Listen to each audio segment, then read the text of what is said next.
এক মাস এক চ্যানেলে আরেক মাস অন্য চ্যানেলে চাকরি করলে স্বাচ্ছন্দ্য পাবেন? ঠিক এই প্রশ্নই সাংবাদিককে ছুড়ে দিলেন মেহেদী হাসান। কবে একাদশে থাকবেন এ নিয়ে একটা অনিশ্চয়তা সবসময় থাকে তার। প্রায় নিয়মিত ফর্ম করেও থাকতে হয় একাদশের বাইরে। এ নিয়ে একটা প্রশ্নের জবাব দিতে গিয়ে চট্টগ্রামে তিনি এক সাংবাদিককে বলেন, আপনি যে চ্যানেলে চাকরি করেন এক মাস এক চ্যানেলে আরেক মাস আরেক চ্যানেলে হলে সেটা স্বাচ্ছন্দ্যের হবে না।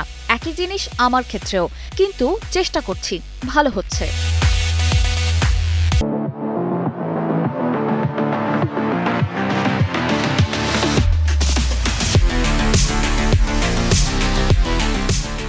আয়ারল্যান্ডের বিপক্ষে সিরিজের প্রথম টি-20 দলে সুযোগ পাননি মেহেদী। তবে শনিবার দ্বিতীয় টি-20তে সুযোগ পেয়ে 4 ওভারে 25 রান দিয়ে নিয়েছেন 3 উইকেট, যা পাওয়ার প্লেতে 75 রান তুলে ফেলা আয়ারল্যান্ডকে 170 রানে আটকে রাখতে বড় ভূমিকা রেখেছে। নিজের খেলা সর্বশেষ 6 ম্যাচের সবকটিতে 4 ওভার করে বল করেছেন মেহেদী। এর মধ্যে একবারও 30 রানের বেশি দেননি। তবুও বারবার একাদশ থেকে বাদ পড়ে যাওয়ার কারণ কি? দ্বিতীয় টি-20তে বাংলাদেশের 4 উইকেটে জয়ের পর জিজ্ঞাসা করা হয় মেহেদীকে। জবাবে তিনি বলেন, আসলে এই প্রশ্নের উত্তর কোচ, অধিনায়ক বা নির্বাচকেরা দিতে পারবেন।